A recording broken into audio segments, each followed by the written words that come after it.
So now we know King Charles's funeral plans were leaked. And guess who's front and center in them? Harry and Meghan. And before you try to spin this as protocol or politeness, let me stop you right there. Funeral plans for a monarch are meticulously crafted years in advance. Nothing gets included unless it's intentional, which means Charles himself made sure the Sussexes were written into the final chapter of his reign. This wasn't a last-minute PR stunt. This was a choice, a legacy decision. And let's be clear, you don't include estranged family in your own funeral unless you're either reconciling behind the scenes or you never cut them off to begin with. And given that the king's top aide was recently caught in a peace summit with Meghan's team at a private London club, this wasn't some one-off olive branch. This is part of a larger strategy. It also exposes the lie the press has been selling for years, that Harry and Meghan are irrelevant, rejected, exiled. If that were true, why are they included in the most sacred royal ceremony of all? Why is Charles trying to suppress that information? Because the palace didn't want the public to know. They were desperate to keep it quiet. Charles's comms chief spent 24 hours trying to shut down the story, even pressured the royal rota, and threatened future access to journalists who covered it. That's not discretion. That's damage control. And let's not ignore the timing. King Charles is battling cancer. The inclusion of both sons at his funeral, no matter what tabloid drama you've been fed, isn't just a royal gesture. It's a father making sure his story ends the way he wants it to. Unified, resolved, global, historical. You don't have to like Harry and Meghan, but you can't deny this. They are still central to the monarchy's long-term narrative. Behind the headlines and the smear campaigns, the institution is still using them because they know their global power, their reach, and their relevance. So while the palace publicly presents the Sussexes are done, behind closed doors, they've already been written into the crown's final act. And that's the real royalty.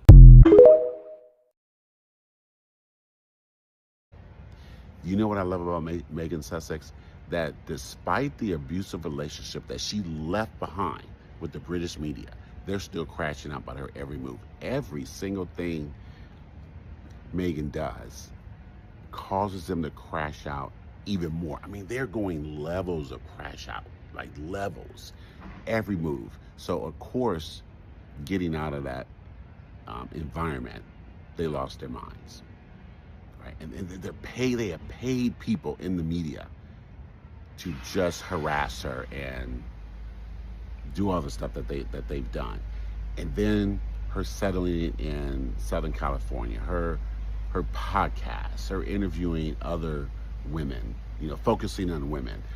Her wonderful Netflix show, one season, it's fantastic. If you haven't seen it, go watch it. It's delightful. And it's been renewed for a season 2. Every time she pops up somewhere publicly, at some big event or something like that, and the work that she's doing, they crash out. Her old podcast, her new podcast, and now she has some jam or something, and they are losing their minds. Oh, wait a minute, I forgot about her releasing the video for her daughter's birthday, showing her dancing while she was pregnant. Oh, they lost their minds. And if you've ever witnessed or been in an abusive relationship, I'm sorry. And if you survived it, you recognize all the signs that British media are displaying, and it's just abusive. It's just, they no longer have access to her, and that causes them to crash out even harder. That's one. And then the flip side of that is, the more she thrives and lives her life the way she decides her life will be lived, the life that her kids will live, and the life that her husband will live, the harder they crash out. They absolutely hate it. And I'm telling you, it is emblematic of abusive relationships. You've seen them or witnessed them or survived them. You know what I'm talking about. I've witnessed it with my mother. The more she thrived after leaving her abusive partner, my father, the bigger hater he became.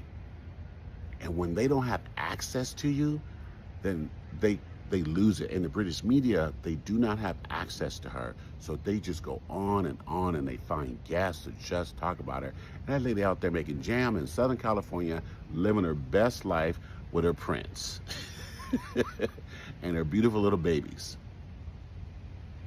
And they hate that. So you know what? Let that be a lesson to all of us who have survived abusive relationships, that we deserve the right to thrive and live our best lives. And we can put the past behind us, and we can ignore the haters, because they'll always be there hating.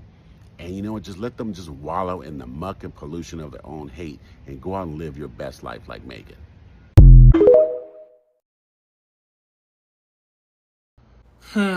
Sir, you left a comment, and unfortunately for you, I read it. You said everything out of Meghan Markle's mouth is about herself? Sir, what exactly were you hoping for? A public TED Talk about you? She's asked about her life, her career, her choices, because she has something to say. You leave comments, because that's the only place anyone will hear from you. Meghan talks about herself, but the real issue is that you don't. You don't have the confidence, the self-worth, or the accomplishments to center your own life. So instead, you orbit around other people like a gossip monger who's allergic to a mirror. You don't speak from experience because you don't have any. So you talk about Meghan loud, bitterly, and compulsively because that's all you've got. She always talks about how much he loves her. Correct. Because she is loved. That's not suspicious. That's just your trauma showing. That's not her fault you've never been affirmed by someone who actually likes you. Your comment is a whole confession. She never says she loves him. Sir, you watched the one interview, didn't hear the sentence you were hoping for, and now you think you've cracked the case. Meghan doesn't need to say she loves Harry for public consumption. She lives it. It's in her eyes, her choices, their loyalty, their entire life. You're magnifying a non-moment because your own standards for love are so low they need subtitles. And then the part of your comment that reeked of broke. Business illiterate energy. She just repackaged other people's products. Do you think Louis Vuitton manufactures every product in a little in-house Parisian atelier? They don't. They commission production across global factories that meet brand specs. Do you think Tom Ford is in a lab formulating serums? You think Rihanna is hand-pouring Fenty foundation into a glass? Sir, welcome to how branding works. It's called private label manufacturing, and it's how the entire luxury industry functions. But see, when Meghan does it, suddenly it's illegitimate. Suddenly it's not real. What you mean is, you don't want to give her credit, because giving her credit would mean admitting she's operating on a level that terrifies you. She's not repackaging, she's curating, she's elevating, she's commanding global attention with a kind of taste, power, and precision you will never have. You left a comment, sir, and now you're exhibit A in why envy is louder than achievement. Meghan is doing what icons do, building legacy. You're doing what trolls do, running your mouth in the margins. And between the two of you, only one is worth listening to, and it's not you. I just want to take a second and say thank you. 100,000 on TikTok, 10,000 on my backup, 20,000 on Instagram, 3.4K on X, and over 5 million likes on the main account. I didn't buy followers. I sure as hell didn't play it safe. I showed up as me, loud, opinionated, and unbothered. And you all showed up right back. You didn't just follow. You amplified. You boosted. You reposted. You helped build a community. You made sure my voice, our voice, was heard. Some of you came for the royal takedowns. Some of you came for the culture commentary. Some of you just love a sharp tongue with a pink border. And whatever brought you here, I'm glad it did. Now, real quick, let me just say this. If I haven't liked your comment, or replied, or hit you back in the DMs, it's not shade. It's just a lot. Multiple accounts, thousands of comments, and honestly, it gets overwhelming at times. But I try. I honestly really do. And I read as much as I can. So if you've ever commented, liked, reposted, or hyped me up in any way, just know I see you. And I appreciate you. My accounts aren't just pages. They're not just platforms. We're trying to make a movement. We're trying to shed light on the lies, call out the hypocrisy, and make sure women, especially women of color, are heard and protected. And we're only getting started. So thank you for being here, for riding with me, and for keeping it real. And if you thought the reads were sharp before, buckle up. So I just watched Ralph Lauren's new documentary about Oak Bluffs, and I need you all to watch it too. It's called A Portrait of the American Dream, Oak Bluffs. It's on YouTube, and it's just a little over 20 minutes long. And trust me, it's worth every second. This isn't just about a fashion campaign, it's a love letter to a place that has been a sanctuary to Black families for over 100 years. Oak Bluffs isn't a trend. It's history. It's HBCUs. It's legacy. Our African American stories are liberating, and we cannot allow the story just to be passed by osmosis. It has to be intentional.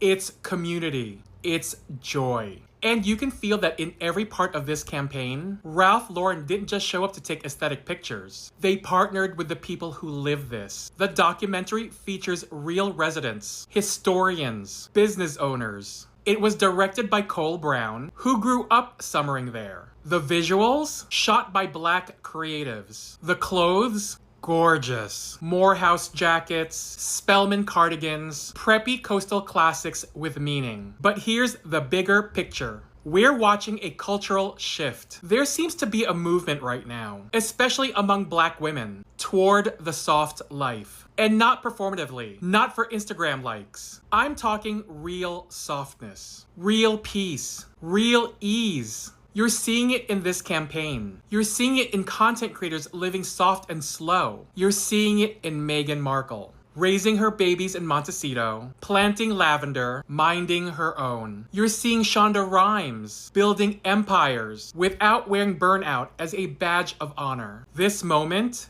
this campaign, it's all part of that. So if you've got 20 minutes, go watch the documentary. Pour some tea, light a candle, and let yourself feel what's possible when Black people are given the space just to be. Because they deserve it. They always have. There's a bunch of headlines right now circulating about whether or not Harry and Meghan are going to renew their Netflix deal, and it just reinforces for me that the news is just speculation. This is the article that came out this morning, and people saying that the Netflix deal will not be renewed, and the source listed is just a Hollywood insider that's unnamed. Then we get this article from Page 6, which is saying that the Netflix deal is done, but there will be more projects coming. This article doesn't have any named sources, and none of the sources really are given any context, but honestly, because of the amount of information, this one feels slightly more credible to me, but again, speculation. I feel like there's so much speculation around famous people in general, but it's really heightened when it comes to like royals. There's so many like royal commentators and royal experts, and I don't know, I'm just like not inclined to believe very many of them. I feel like the word expert has really lost its meaning. But the reality is that if there's something to be said, Harry and Meghan will say it, their team will comment, like someone will say something. And don't get me wrong, like I recognize that I'm literally making a video about it. But what really bothers me about it is anytime anyone says anything, it leads to articles like this. Articles that skew the little information that we have been given, which is speculation, and say that they're having a financial blow. It just like fuels the fire of all of these people that have this narrative in their head that Harry and Meghan are these like just like dying, starving artists who like have all of these flop fail projects, and it's just not true. And I think let's just see what they do. Let's give them some time to tell us what they're gonna do, and let's just wait and see. But here's what I'll say. If I know one thing to be true about Meghan, it's that that woman cannot sit still. And so whether they renew the deal with Netflix, whether they do it in a different way, whether they focus on different efforts, like they'll be doing projects. Whether we know about them or not, like they'll be doing stuff. Okay, we can trust that they're gonna be keeping busy. So rather than try to predict what they're going to do, I'm just going to celebrate. I love that we got content on Netflix from them, and that's amazing, and I'm so excited to see what is next. I don't mean to say this like to be disrespectful, and maybe this is, some people are going to think this sounds dumb, but I feel like there's a deeper reason why, you know, people of color and specifically the Black community have been relentlessly persecuted. Like, I mean, just the things that happened during slavery alone, like, were insane. But I don't know, the more I learn about Black history and the ways that, you know, people who literally worked in the government, like the CIA, all these different people in power were trying to ruin the Black community. And it makes me think, dude, I feel like, is there something more going on here than just racism? Because it's like, come on, you're telling me you're doing all of this stuff just because you don't like someone's skin color? I feel like, what if, I have this theory that, like, what if black people have some type of superpower? Like, what if they have, I don't know, if they're just born something with something very valuable that we don't really know about, but maybe, you know, like I said, these people, these rich people and these people in power, maybe they figured it out a long time ago, and maybe that's why they were like, oh, we have to like get rid of them, blah blah blah. I don't know, I feel like maybe they have something special that we are not taught about, that is linked to them being people of color, you know? And I've seen some black creators come on here and try to explain how special it is to have melanin in your skin and how it has all these different properties, but I don't know, I just feel like I have this theory that this goes so much deeper than maybe a lot of us realize, because I'm sorry, but I don't think you're gonna go out of your way for all these hundreds and hundreds of years to try to ruin one group of people over something as silly as, oh, their skin is a different color. Like, I feel like there's something that we don't know. I'm telling you, there's something special about them that they don't want us to know. Okay, this is just something that I've been thinking about recently, and I'm like, maybe if there are some black creators that maybe they already made a video and I just didn't see it, I don't know, but like, I don't know, maybe this sounds dumb. Like, or maybe this is like, yeah, no shit, Sherlock, but, you know, it's just something I was thinking about.